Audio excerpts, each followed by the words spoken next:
Have you ever sat at a dinner table, smiling politely, while people judged your entire life, thinking you couldn't understand a single word?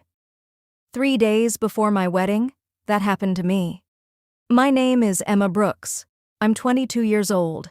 Most people notice one thing about me before anything else. I'm short, just 5 feet tall. Growing up, I heard every joke imaginable. You're too tiny. You look younger than your age. Stand next to someone shorter for the family photo. Eventually, I stopped caring, because my height never stopped me from achieving my goals. 2 years earlier, I met Daniel Carter. He was kind, patient, and refreshingly honest. On our third date, he laughed and said, "You know, you're the first person who makes me forget to check my phone." I laughed. "Is that your best pickup line?" He smiled. "No, it's simply the truth." That was Daniel. He never tried to impress people. He simply made them feel comfortable. A year later, he proposed. I said yes without hesitation. Our families met several times before the wedding. His father, Richard, always treated me warmly. He enjoyed asking about my work, my parents, and my dreams. His mother, Claire Carter, was always polite, almost too polite. She never insulted me, never raised her voice, but every compliment somehow carried a quiet comparison. "You're very pretty, even if you're a little shorter than Daniel usually dates." Or, "You have a lovely smile." It's refreshing to meet someone from such a simple family. I smiled every time, not because the comments didn't hurt, because I believed peace was worth protecting. 3 days before our wedding, Daniel's relatives flew in from Europe, his aunt, his uncle, his grandmother, and 2 cousins. Most of them had lived in France for years. Daniel warned me while driving to the airport. "They're wonderful people. They're just very traditional." I smiled. "I'll survive." He squeezed my hand. "I know you will." That evening, both families gathered for dinner. My parents looked nervous. They weren't wealthy. My father had spent 30 years repairing cars. My mother taught music at a local elementary school. Neither of them cared about expensive clothes or luxury restaurants. They simply wanted me to be happy. I couldn't have been prouder to call them my parents. Dinner started perfectly. Everyone laughed. Richard shared old family stories. Daniel kept making terrible jokes that somehow made everyone laugh anyway.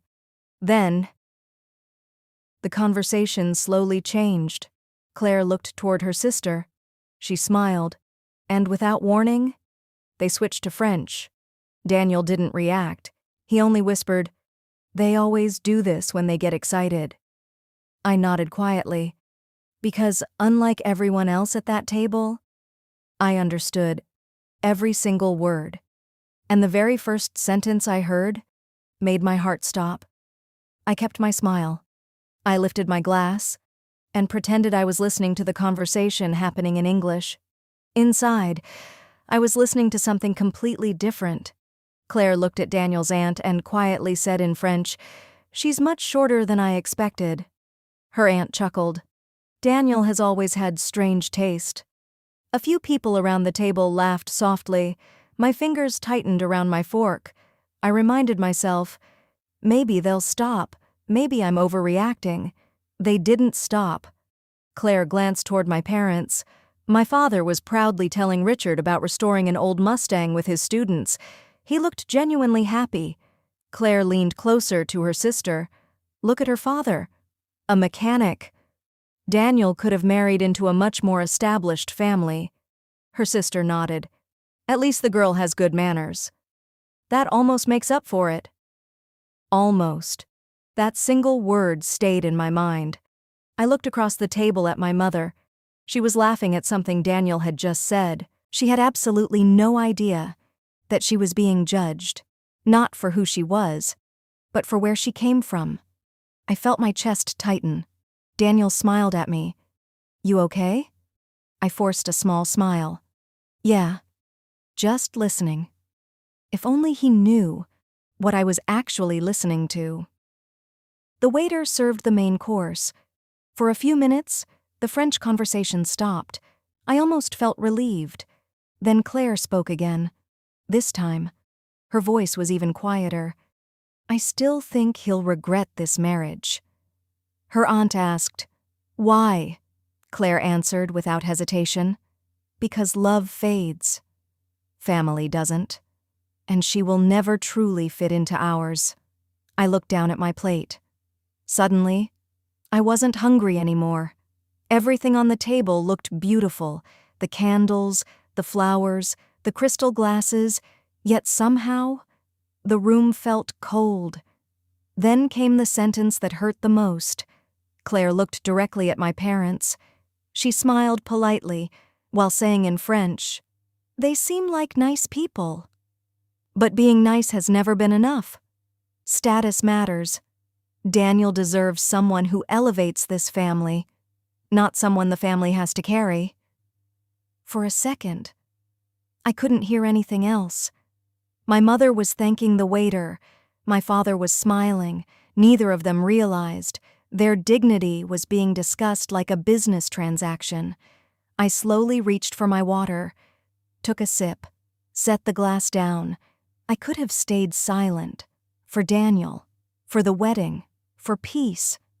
But there is a moment when staying silent no longer protects anyone.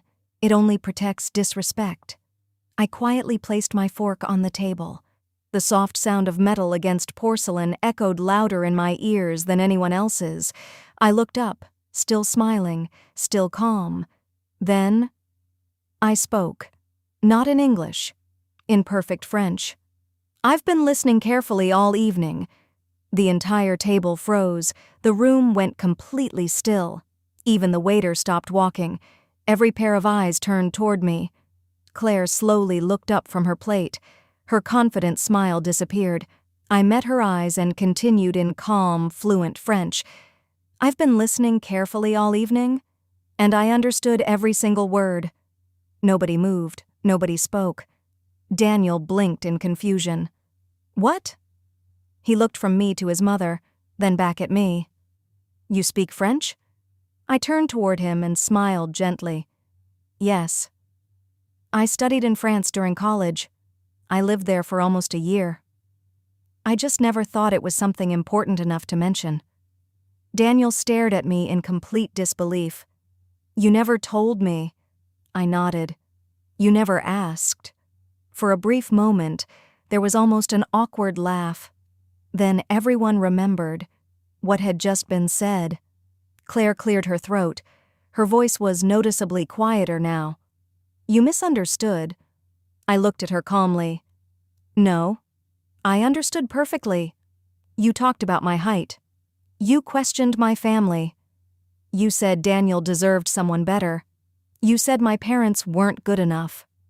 Every sentence landed heavier than the last. Nobody interrupted me, because nobody could. Daniel slowly turned toward his mother. "Mom, what is she talking about?" Claire avoided his eyes. "It wasn't meant the way she thinks." His aunt tried to help. "We were only having a private conversation." I smiled politely. "In a language you believed I couldn't understand." She lowered her head. She had no answer. My father looked confused. "Emma, what's happening?" I took a slow breath. I didn't want him to hear the details. No father deserves that. Before I could answer, Daniel spoke first. His voice was firm. "They were talking about Emma and about all of us. They thought she couldn't understand." Silence returned. My mother slowly reached for my hand beneath the table. She squeezed it gently, without saying a word. That simple gesture gave me more strength than anyone realized. I looked back at Claire. "I've respected you since the day we met. I overlooked every small comment. I told myself you just needed time. But tonight, you weren't criticizing me. You were insulting the people who raised me." I looked toward my parents. My father spent 30 years working with his hands. My mother spent her life teaching children. They taught me honesty. They taught me kindness. They taught me to respect people. I'm proud to be their daughter. My voice never rose. I never shouted. Yet somehow, the entire dining room felt heavier than before. Daniel slowly stood up. He looked at his mother, then at his relatives. I don't care how successful someone is. I don't care where they come from. If they can sit at the same table, they deserve respect. His grandmother quietly lowered her eyes. His aunt looked embarrassed. No one defended Claire anymore. For the first time that evening, she was completely alone. Claire finally whispered, I didn't think. I gently interrupted her. I know. You didn't think I'd understand. She closed her eyes. For several long seconds, the only sound in the room was the soft music playing through the restaurant speakers. And then, Richard, Daniel's father, slowly placed his napkin on the table. He looked directly at his wife. His disappointment was impossible to hide. Richard looked at his wife for several long seconds. When he finally spoke, his voice was calm, but everyone at the table could hear the disappointment. Claire, I've known you for 32 years. I never thought I'd see you treat someone this way. Claire lowered her eyes. It wasn't supposed to become this, Richard gently interrupted. It became exactly what you allowed it to become. The room fell silent again. Daniel slowly sat back down beside me. Without saying a word, he reached under the table and held my hand. His hand was trembling, not from anger, from heartbreak. He looked at me. I'm sorry. I shook my head. You don't have to apologize for something you didn't say. But, I glanced toward his family. Someone does. Claire took a deep breath. She looked at me for the first time that evening, not with judgment, but with embarrassment. Emma, I honestly believed I was protecting my son. I quietly asked, from what? She hesitated. You come from a very different background. Our family has always, she searched for the right words, expected something different. I nodded slowly. So my father being a mechanic, my mother being a music teacher, my height, my family's income, those things made you believe I wasn't good enough. Claire couldn't answer, because the answer was already obvious. Daniel suddenly spoke. No. He looked directly at his mother. You didn't protect me. You judged someone you barely knew. You judged the people who raised her. His voice remained respectful, but every word carried weight. I fell in love with Emma because of who she is. Not because of her height. Not because of her last name. And certainly not because of her family's bank account. His grandmother slowly placed her hand on the table. She looked at Claire. We owe this young woman an apology. Daniel's aunt quietly nodded. I agree. One by one. The relatives who had joined the conversation in French admitted they had been wrong to continue it. No excuses, no arguments, just quiet acknowledgement. Only Claire remained silent. I looked at everyone around the table. Then I smiled gently. I didn't speak up tonight to embarrass anyone. I spoke because respect should never depend on the language people choose. If I hadn't understood French, those words would still have been wrong. Several people slowly lowered their heads. Claire's eyes filled with tears. I'm ashamed of what I said. I can't take those words back. She looked toward my parents. I'm truly sorry. My father smiled kindly. He had barely understood what had happened, but he understood one thing. Someone was sincerely apologizing. He simply replied, Everyone makes mistakes. What matters is what they choose to do after them. The tension around the table slowly disappeared. Dinner continued. Nobody pretended the evening had never happened, but nobody allowed it to become a shouting match either. As we left the restaurant, Daniel opened the car door for me. Before getting inside, he stopped. He looked into my eyes. There is something I need to ask you. His expression told me. This question could change everything. Daniel stood beside the car without saying a word for several seconds. The restaurant lights reflected across the parking lot. Everything around us felt strangely quiet. Finally, he spoke. "Emma, do you still want to marry me?" I looked at him, not because I didn't know the answer, because I wanted to understand why he was asking. He lowered his eyes. "I wouldn't blame you if tonight changed everything. You were humiliated. By my own family. I should have protected you." I gently shook my head. "You couldn't protect me from something you didn't know." He looked up again. "But I can protect you now." I stepped a little closer. "Daniel, I never expected a perfect family. I only expected honesty. I don't want to marry into a family that pretends problems don't exist. I want to marry into one that's willing to face them." He smiled faintly. "That's one of the reasons I love you." The drive home was unusually quiet. Neither of us turned on the radio. Neither of us needed to. We had both been carrying enough noise inside our own heads. Halfway home, Daniel reached over and held my hand. "I've made a decision." "What is it?" "I'm postponing the wedding." I looked at him in surprise. "Not because of us?" "Because I won't ask you to walk into a marriage while my family still owes you respect." The next morning, Daniel visited his parents alone. He wanted to speak with them before anyone else did. When he returned that afternoon, he looked emotionally exhausted. "My dad agrees with me." "And your mom?" He sighed. "She cried. She admitted she was wrong. But she also said she doesn't know how to fix what she broke." 2 days later, there was a knock on my parents' front door. When my mother opened it, Claire was standing there, alone, no designer handbag, no expensive jewelry, no polished smile, just a simple bouquet of flowers in her hands.